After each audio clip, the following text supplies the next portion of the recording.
Magsitayo ang lahat para sa ating panalangin. Ipit ang mga mata at yuko ang mga ulo. Amen. Ngayon, magkakaroon naman tayo ng maikling pampasigla. Sabayan lamang ako.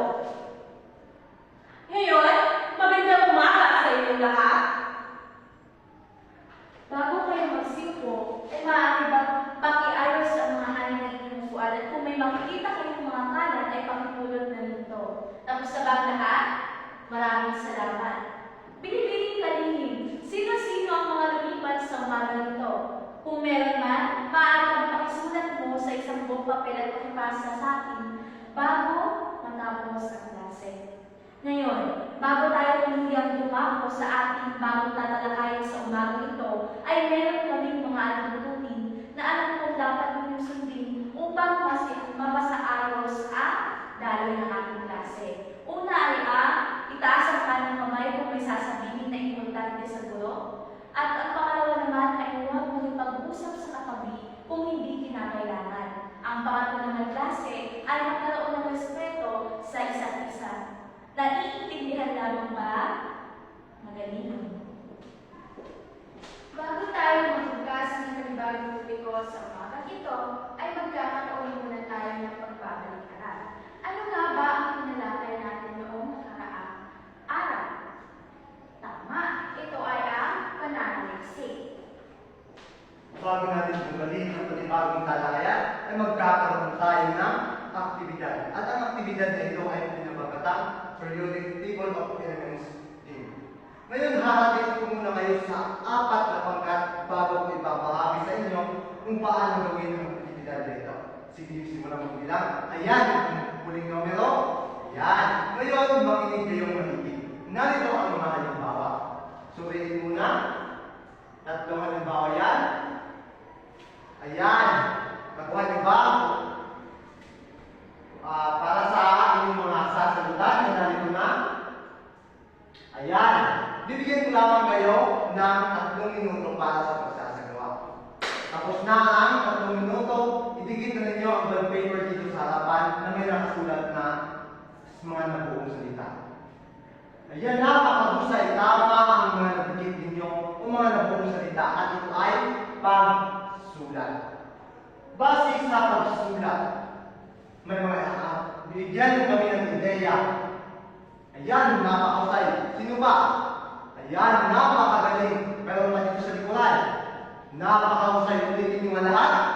Ayan. Ngayon ay aalamin natin kung ano nga ba ang mga uri ng pagsulat ayon sa amin.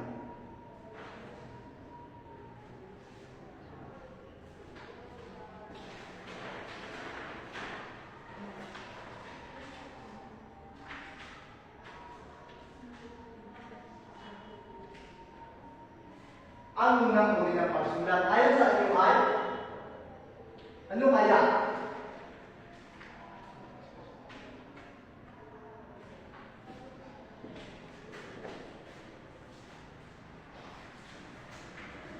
Basahin niyo lahat. Ayan, formal na pagsulat. Magbigay ng ideya. Sino ba? Yan. Sino ba ba? Doon sa likuran. Yan. Napakahusay yung mga sagot. Ang formal na pagsulat, halimbawa na lamang ito, ay magsusulat ka na nakasunod sa format kung may mga ituntunin, lalo na sa gramatika. Ang halimbawa nito ay ang pagsulat ng nobela at iba pang mga akda. At ang kasunod, hulaan ninyo ano kaya ito. Tingnan natin.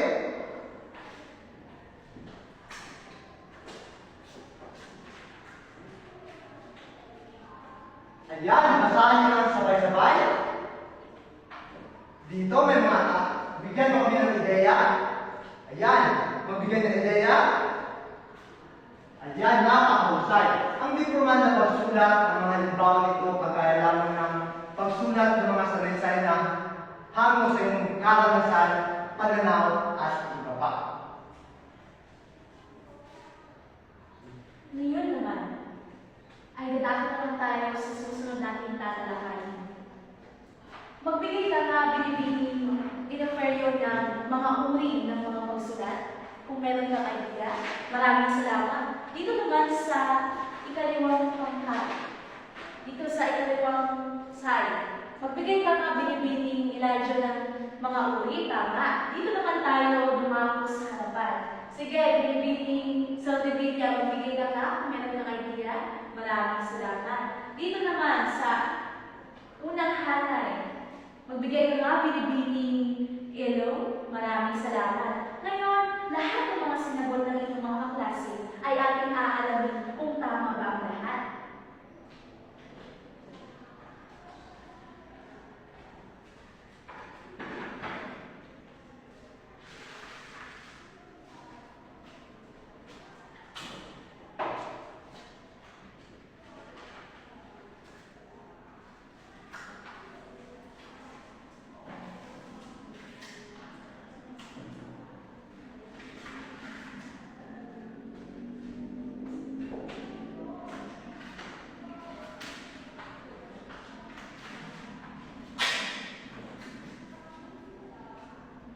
Sige, tignan niyo ng mabuti kung ano ang kahulugan ng akademikong pagsulat.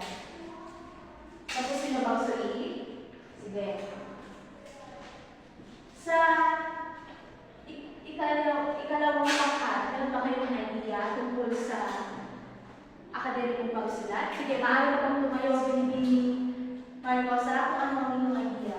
Maraming salamat. Dito naman tayo dumako sa gitna. Sige, binibining Katubis, maaari bang magbigay ka ng inyong idea? Maraming salamat. Base sa nasulit ninyo tungkol sa akademya, ito ay ang ating isusulat sa loob ng paaralan. Katulad na lamang ng mga thesis, mga pananaliksik, na maaaring itinuturo o pinapagawa ng guro. Ngayon ay dumako naman tayo sa pangalawang uri ng pagsulat. Ang ikalawa naman ang technical. Sige, pakibasa sa sabay-sabay. Maraming salamat. Base sa inyong nabasa, dito naman tayo sa unang pangkat. Ano ang inyong idea o ano ang inyong mga idea? Sige, binibining Katubis, anong inyong idea? Magaling, maraming salamat. Kapag sinabi natin technical klase, ito ay ang ginagamitan ng teknolohiya na maaari natin gawin upang masulba ang mga suliranin. Katulad na lamang ng proyekto sa isang tulay. Kailangan natin makagawa ng isang sulating kumpleto o kumpleto ang mga bagay na maaaring makatulong sa paligid o sa ekonomiya. Ngayon, kung meron kayong natutunan,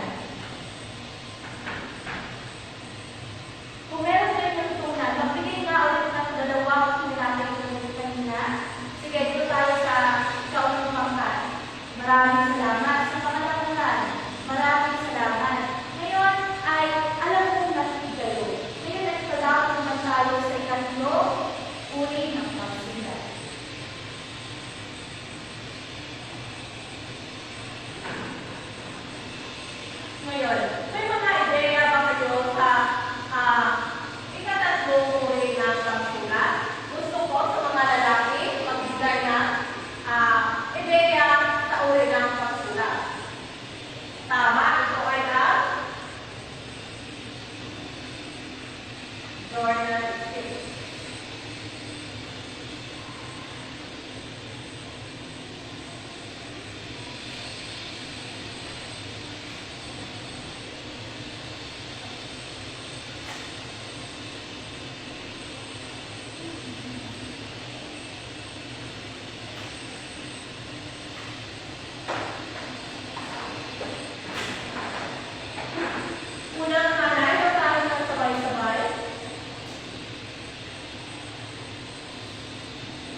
Ano nga uli ang profesional?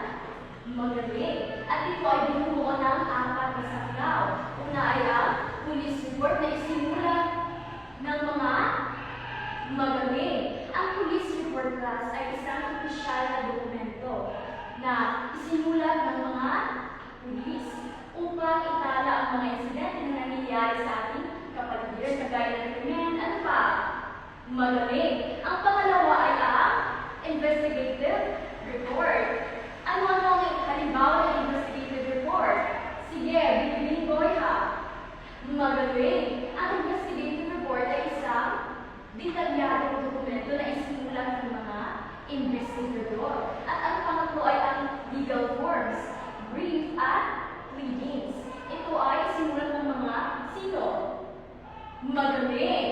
Ito ay ginagamit ng mga abogado upang ilahad ang mga kaso. Kagaya na lamang ng annulment for petition for annulment. Ano pa?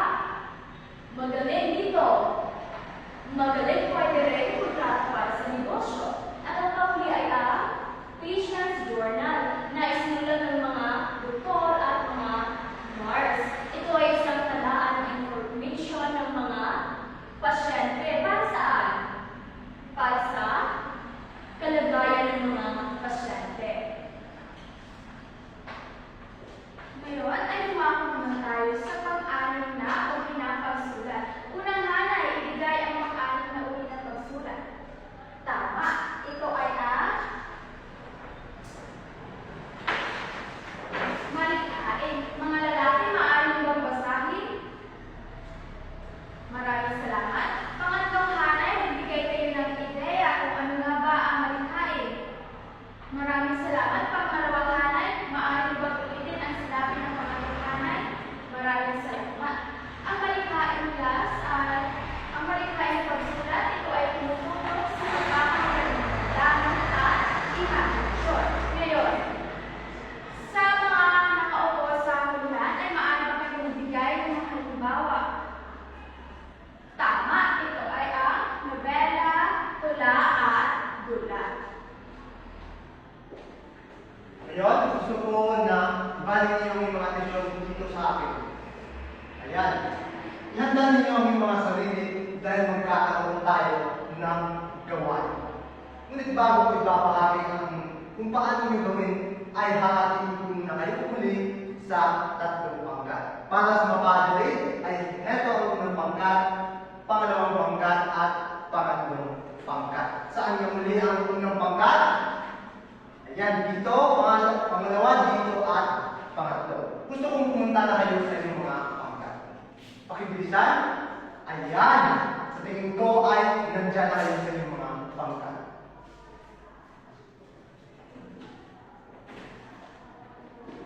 Ayan. Suliin ninyo ano. Ayan, isang kahon. Dito nakalagay ang inyong mga gawain. Bumunod kayo, pangkat una,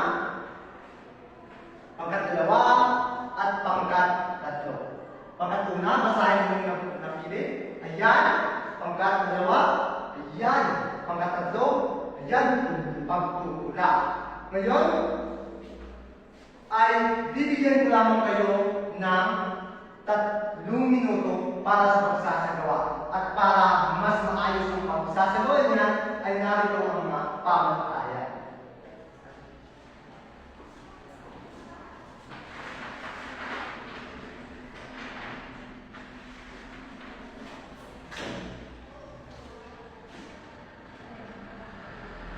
Basahin mo sabay-sabay. Ayan, dyan magpupuntos ang pagkakalikhain. Doon sa mga lalaki, magpupuntos ang tinig. Diyan, ang puntos naman ang kooperasyon. At ang panghuli ay ang nilalaman. Yan yung pinakamalaki na dapat ninyong gampanan. Ngayon ay maaari na kayong magsimula. Ayan, tapos na ang 3 minutong ibinigay ko sa inyo. Matapos na hindi, ay ipresenta na ninyo dito sa harapan. Ayan, yung pangkat. Ayan, pangalawang pangkat. Pangatlong pangkat, napakahusay ninyo gumawa ng mga aktibidad.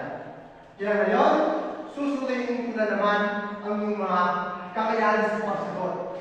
Magtatanong ako.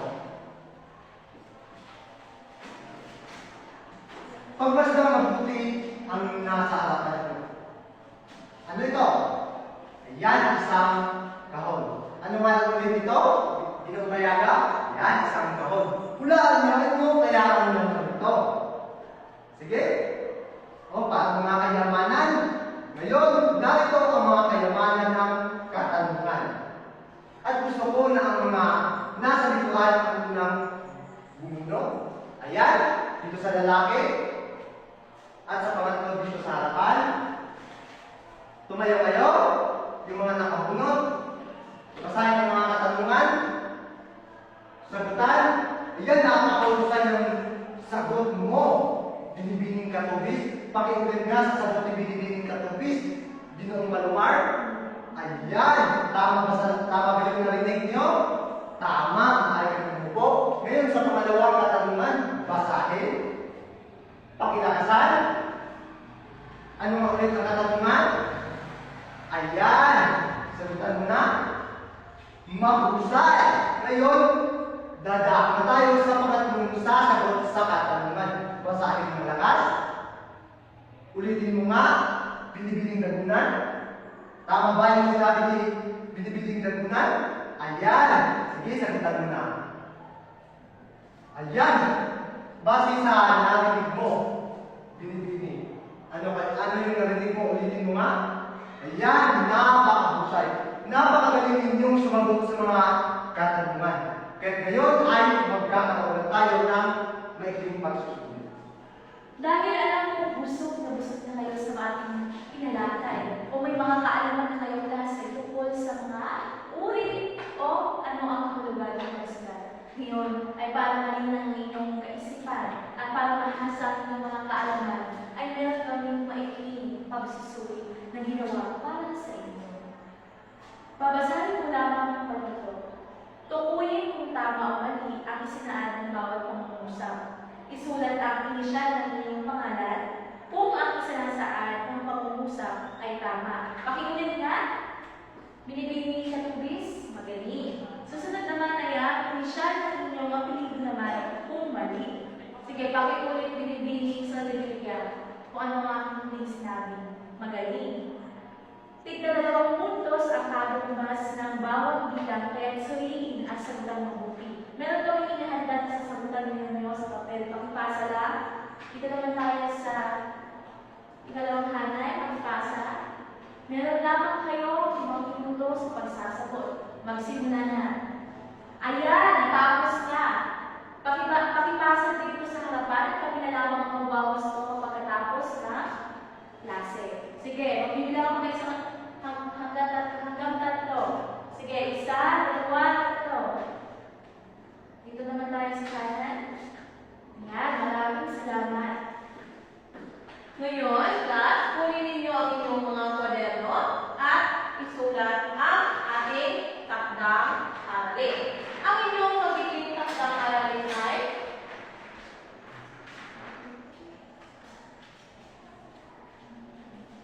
basahin ang sabay-sabay. Sa likuran, kailan na ito ipapasa? Tama, ito ay ipapasa sa susunod nating pagkikita. At saan ito isusulat? Magaling. Ngayon, inibiyaan ang lahat ng tumayo.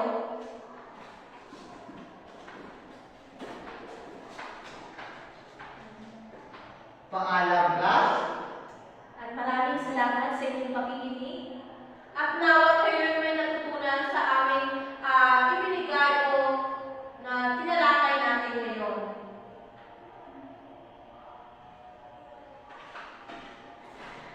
Sa sunod na, walang